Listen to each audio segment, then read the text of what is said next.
कहानी की शुरुआत एक छोटे से गांव से होती है, जहां सूरज की पहली किरणों के साथ नीला आसमान और हरे भरे खेतों की सुंदरता निखर आती है। यहीं पर रहते थे आर्यन और सिया, बचपन के दोस्त जो एक दूसरे को अपनी जान से भी ज्यादा चाहते थे।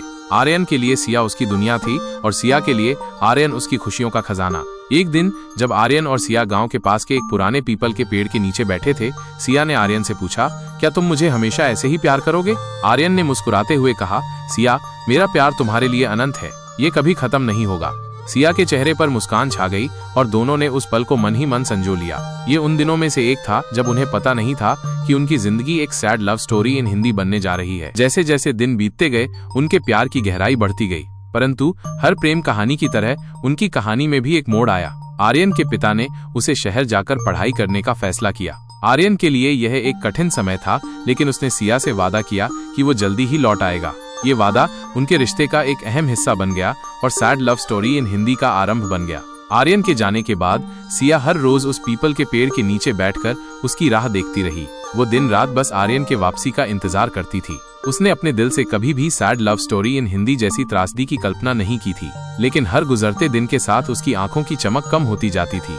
शहर में आर्यन ने अपनी पढ़ाई में खुद को व्यस्त कर लिया, लेकिन उसकी आत्मा का एक हिस्सा हमेशा सिया के साथ गाँव में ही था। वो हर रोज उसे पत्र लिखता, लेकिन एक दिन जवाब नहीं आया। उसने सोचा कि सिया नाराज हो गई है, लेकिन वो नहीं जानता था कि सिया के जीवन में एक तूफान आने वाला है। ये तूफान उनकी sad love story in Hindi को और भी गहरा बना देगा। गांव में सिया के माता पिता ने उसकी शादी तय कर दी थी। सिया ने बहुत विरोध किया, लेकिन परिवार के दबाव में आकर उसने अपने प्यार का बलिदान दे दिया। आर्यन को यह खबर बाद में मिली, जब वो गांव लौटने की तैयारी कर रहा था। उसके लिए यह एक sad love story in Hindi की तरह था, जिसे वो कभी लिखना नहीं चाहता था। उसने महसूस किया कि उसकी जिंदगी की सबसे बड़ी खुशी उससे दूर जा रही है। आर्यन ने गांव पहुंचकर देखा कि सिया की शादी हो चुकी है। उसने सिया से मिलने की कोशिश की, लेकिन सब व्यर्थ था। वो पीपल के पेड़ के नीचे बैठकर रोया, जहां उन्होंने अपनी अनगिनत यादें बनाई थीं। ये वो स्थान था जो उनकी sad love story in Hindi का मूक गवाह बन गया था।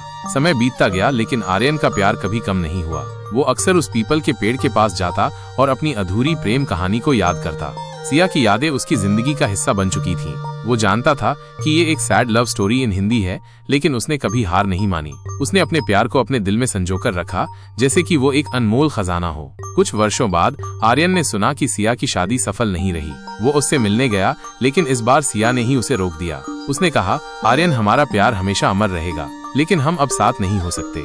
आर्यन ने सिया की आंखों में देखा और कहा, सिया, तुम्हारा प्यार मेरी जिंदगी की सबसे बड़ी ताकत है।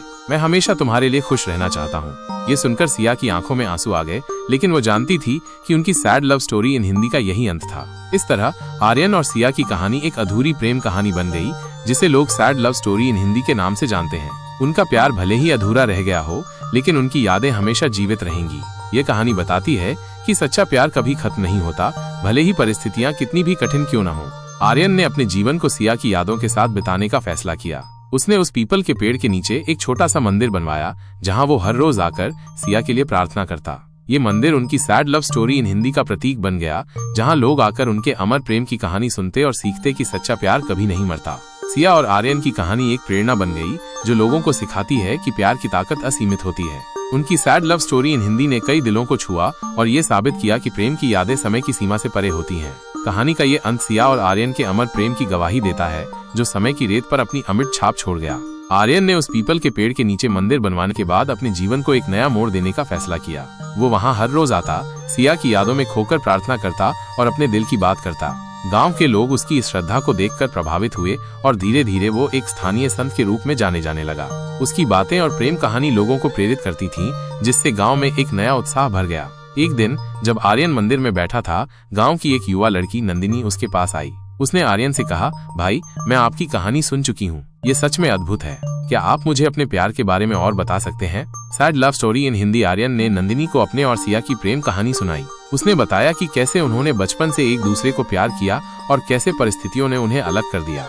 नंदिनी ने आर्यन की आंखों में सिया के लिए छिपे प्यार को देखा और कहा, आपका प्यार अमर है, लेकिन क्या आप नहीं सोचते कि आपको आगे बढ़ने की कोशिश करनी चाहिए? आर्यन ने जवाब दिया, मैं हमेशा सिया को अपने दिल में रखूंगा, लेकिन मैं जानता हूँ कि जिंदगी आगे बढ़ती है। शायद मैं कभी आगे बढ़ सकूं, लेकिन सिया की यादें मेरे लिए हमेशा महत्वपूर्ण रहेंगी।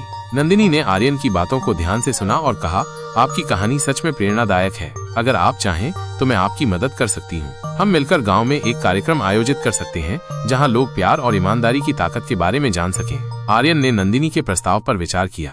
उसने सोचा कि यह एक अच्छा विचार हो सकता है। अगर वो अपनी कहानी से दूसरों को प्रेरित कर सके तो शायद सिया की यादें और भी जीवित रहेंगी। इस प्रकार उन्होंने गांव में प्यार का उत्सव आयोजित करने का निर्णय लिया। Sad love story in Hindi प्यार का उत्सव गांव में एक बड़ी घटना बन गया। आर्यन और नंदिनी ने मिलकर इसे बड़े धूमधाम से मनाने की योजना बनाई। उन्होंने गांव के हर घर में जाकर लोगों को आमंत्रित किया। उत्सव में गीत, नृत्य और प्रेम की कहानियां सुनाई जाने लगी। ये एक ऐसा मौका था जब सभी ने प्यार की ताकत को महसूस किया। उत्सव के दिन आर्यन ने सिया की याद में एक विशेष पूजा की। उसने सिया की पसंदीदा फूलों की माला बनाई और उसे मंदिर में चढ़ाया। उस दिन गांव के सभी लोग आर्यन की इस भावना को समझते हुए उसके साथ खड़े हुए।